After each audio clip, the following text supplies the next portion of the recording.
Bicara itu ada seninya.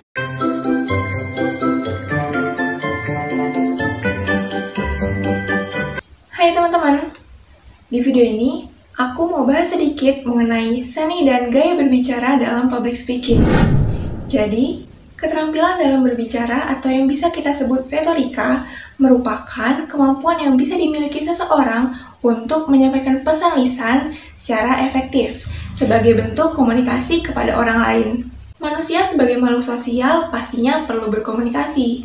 Entah siapapun kita, apapun profesi kita, komunikasi pasti menjadi hal yang akan selalu kita perlukan setiap hari. Tapi, meskipun kita selalu melakukan komunikasi, pernah nggak sih kalian masih suka ngerasa kesulitan untuk berbicara di depan umum, susah buat ngungkapin maksud kita ke orang lain? Nah, di video ini, aku udah ngerangkum 4 hal penting dalam komunikasi untuk berbicara di berbagai situasi. Yang pertama, beri kesan yang baik. Kesan pertama biasanya terjadi antara 1-10 menit di awal pertemuan. Dengan memberikan kesan pertama yang baik, maka orang akan tertarik kepada kita, dan kedepannya akan memungkinkan terciptanya hubungan yang baik. Kenali audiens. Mengenali audiens adalah kunci utama yang harus dipegang saat ingin efektif dan menguasai seni berbicara. Menurut Larry King, kenal di sini artinya mengenali lebih dalam mengenai kondisi psikologis mereka yang ada di rentang usia mereka. Masalah yang sering jadi topik pembahasan, cara berpikirnya, atau gaya bahasa yang sering digunakan. Hal tersebut sangat membantu kita untuk membuka pembicaraan dengan baik. Oleh karena itu, kita harus mampu menyesuaikan diri kita pada kondisi dan situasi yang dibutuhkan. Selanjutnya, mendengarkan.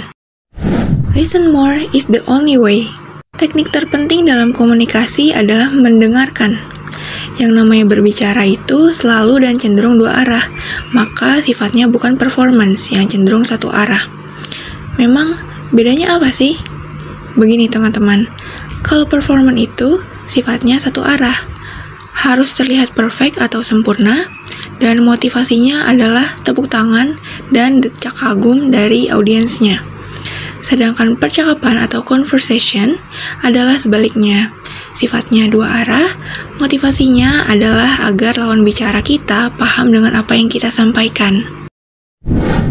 Simple is the key. Apa yang dimaksud dengan simple? Jadi teman-teman, Larry King menyebutkan minimal simple atau sederhana dalam 3 hal ini. Yang pertama, alur cerita atau contohnya mudah dimengerti. Yang kedua, bahasanya mudah dipahami. Dan yang ketiga, jika ada bagian yang lucu untuk menarik audiens, maka harus mudah untuk sama-sama ditertawakan.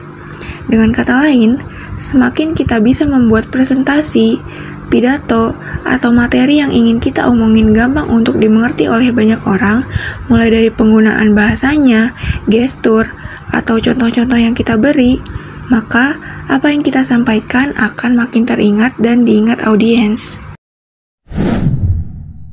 Dan kunci suksesnya seorang public speaker justru adalah sampai atau tidaknya informasi yang kita berikan kepada audiens. Lalu di level yang lebih tinggi, audiens terpengaruh dengan apa yang kita katakan. Dan di level yang paling tinggi lagi, ini puncaknya, seni dalam berbicara adalah tentang bagaimana audiens tergerak untuk melakukan apa yang kita sampaikan. Untuk sampai ke titik ini, menggunakan bahasa yang mudah dimengerti adalah salah satu cara paling efektif. Nah teman-teman, itu tadi 4 hal penting dalam public speaking. Semoga bisa dipahami ya. Intinya, kemampuan bicara yang baik bukanlah sebuah bakat, melainkan sebuah keahlian yang bisa diasah. Kemampuan ini akan membantu kamu mencapai apa yang kamu inginkan dalam hidup.